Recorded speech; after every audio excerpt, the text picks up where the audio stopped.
Assalamualaikum warahmatullahi wabarakatuh. Perkenalkan, nama saya Rahul dari kelas A2 dengan NPM 19705252442 semester 5 dari Universitas Balikpapan. Sesuai tugas yang diberikan tentang apa saja yang saya dapatkan setelah mengikuti perkuliahan keselamatan konstruksi, maka saya ingin menyampaikan beberapa hal yang telah saya dapatkan. Yang pertama adalah, sebelum memulai lebih jauh, kita harus tahu terlebih dahulu apa itu keselamatan konstruksi. Keselamatan konstruksi adalah keselamatan dan kesehatan kerja dengan pengertian pemberian perlindungan kepada setiap orang yang berada di tempat kerja, yang berhubungan dengan pemindahan bahan baku, penggunaan peralatan kerja konstruksi, proses produksi, dan lingkungan sekitar tempat kerja. Peraturan K3 Bidang Konstruksi. Peraturan Menteri Pekerjaan Umum Nomor 9/per/M/2008 tentang pedoman sistem manajemen keselamatan dan kesehatan kerja SMK 3 Konstruksi Bidang Pekerjaan Umum. Peraturan Menteri Tenaga Kerja dan Transmigrasi RI Nomor per 01/Men/1980 tentang keselamatan dan kesehatan kerja pada konstruksi bangunan. Ketiga, Keputusan Bersama Menteri Tenaga Kerja dan Menteri Pekerjaan Umum Nomor Cap 174/Men/1986 Nomor 104/KPTS/1986 tentang keselamatan dan kesehatan kerja pada tempat kegiatan konstruksi. Peraturan Bidang Konstruksi.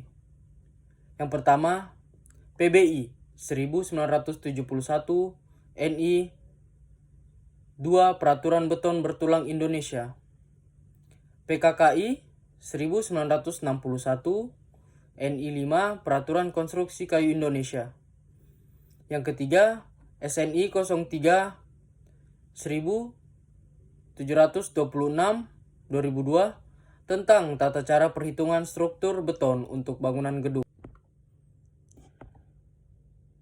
Yang keempat, SNI 03 1729 2002 tentang tata cara perencanaan struktur baja untuk bangunan gedung. Yang kelima, SNI 03 2847 2002 tentang peraturan desain dan persyaratan pelaksanaan konstruksi beton bertulang Indonesia. Dan yang terakhir, SNI T02 2003 tentang tata cara perencanaan konstruksi kayu Indonesia. Definisi SMK 3. Sistem Manajemen Keselamatan dan Kesehatan Kerja SMK 3 adalah bagian dari sistem manajemen secara keseluruhan yang meliputi struktur organisasi, perencanaan, tanggung jawab, pelaksanaan prosedur, proses dan sumber daya yang dibutuhkan bagi pengembangan penerapan, pencapaian, pengkajian, dan pemeliharaan kebijakan, keselamatan dan kesehatan kerja guna terciptanya tempat kerja yang selamat, aman, efisien, dan produktif. Definisi SMK 3 Konstruksi. SMK 3 Bidang Konstruksi adalah SMK 3 pada sektor jasa konstruksi yang berhubungan dengan kepentingan umum masyarakat, antara lain pekerjaan konstruksi, jalan, jembatan, bangunan, gedung fasilitas umum, sistem penyediaan air minum dan perpipaannya, sistem pengolahan air limbah dan perpipaannya, drainase, pengolahan sampah, pengaman pantai, irigasi, bendungan, bendung, waduk, dan lainnya. Sertifikasi Ahli K3 Konstruksi. Ahli K3 Konstruksi adalah ahli K3 yang mempunyai kompetensi khusus di bidang K3 konstruksi bidang pekerjaan umum dalam merencanakan, melaksanakan, dan mengevaluasi sistem manajemen K3 konstruksi sesuai pedoman di tempat penugasannya, serta bersertifikat ahli K3 konstruksi. Sertifikasi ahli K3 konstruksi terdiri atas 3 kategori: ahli muda K3 konstruksi, ahli madya K3 konstruksi, ahli utama K3 konstruksi. Kompetensi ahli K3 konstruksi dapat dilihat pada keputusan Direktur Jenderal Pembinaan Pengawasan Ketenagakerjaan nomor Kep 20 DJPPK _6 2004 tanggal 30 Juni 2004.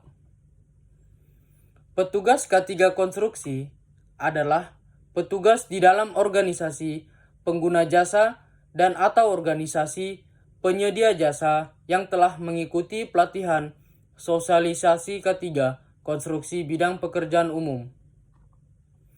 P2 K3 konstruksi adalah badan pembantu di perusahaan dan tempat kerja yang merupakan wadah kerjasama antara pengusaha dan pekerjaan untuk mengembangkan kerjasama, saling pengertian, dan partisipasi efektif dalam penerapan keselamatan dan kesehatan kerja.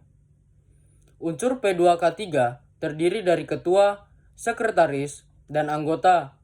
Ketua P2K3 adalah pimpinan puncak organisasi, penyedia jasa, dan sekretaris P2K3 adalah ahli K3 konstruksi. Definisi bahaya dan risiko. Bahaya K3 konstruksi adalah suatu keadaan yang belum dikendalikan sampai pada suatu batas yang memadai dalam pekerjaan konstruksi. Risiko K3 konstruksi adalah perpaduan antara peluang dan frekuensi terjadinya peristiwa K3 dengan akibat yang ditimbulkannya dalam kegiatan konstruksi. Proyek konstruksi berdasarkan sumber dana. Proyek pemerintahan melalui APBN atau APBD provinsi atau APBD kabupaten atau kota. Yang kedua, proyek bantuan luar negeri, hibah, pinjaman jangka pendek, pinjaman jangka panjang.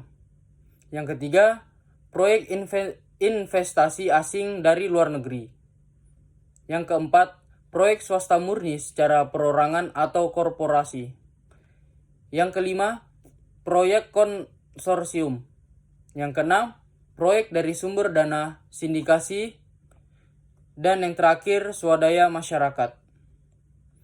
Pihak-pihak yang terlibat dalam proyek konstruksi, yaitu pemilik proyek atau owner atau investor, konsultan manajemen proyek, konsultan perencana, konsultan pengawas, kontraktor, subkontraktor, atau pemasok supplier. Aturan hukum pengadaan proyek konstruksi pemerintah diatur dalam ketentuan tentang pengadaan barang atau jasa pemerintah. Peraturan Presiden Nomor 4 Tahun 2015 tentang perubahan keempat atas Peraturan Nomor 54 Tahun 2010 tentang pengadaan barang atau jasa pemerintah. Yang kedua, Perpres Nomor 54 Tahun 2010 tentang pengadaan barang atau jasa pemerintah. Istilah pihak-pihak yang terlibat dalam proyek konstruksi pemerintah. Yang pertama, pengguna anggaran atau kuasa pengguna anggaran. Dalam kurung PA atau KPA. Pejabat pemegang kewenangan penggunaan anggaran kementerian atau lembaga, satuan kerja perangkat daerah, atau pejabat yang disamakan pada institusi lain penggunaan APBN dan APBD. Pejabat pembuat komitmen atau PPK. Pejabat yang bertanggung jawab atas pelaksanaan proyek. Yang selanjutnya, unit layanan pengadaan atau pejabat pengadaan, ULP atau PP. Unit organisasi atau pejabat pemerintah yang berfungsi melaksanakan pengadaan proyek pemerintah yang bersifat permanen dapat berdiri sendiri atau melekat pada unit yang sudah ada. Yang terakhir, panitia atau pejabat penerima hasil pekerjaan PPHP. Panitia atau pejabat yang ditetapkan oleh PA atau KPA yang bertugas untuk menerima hasil pekerjaan. Pihak-pihak yang terlibat dalam proyek konstruksi swasta diatur dan disesuaikan oleh perusahaan masing-masing dan tidak terikat dengan Peraturan Presiden Republik Indonesia Nomor 4 Tahun 2015 tentang perubahan keempat atas Peraturan Nomor 54 Tahun 2010 tentang pengadaan barang atau jasa pemerintah. Setelah itu, saya juga mempelajari tentang scaffolding. Apa itu scaffold?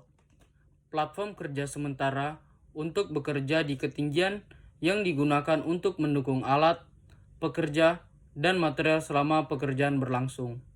Ada 3 tipe scaffolding atau peraca.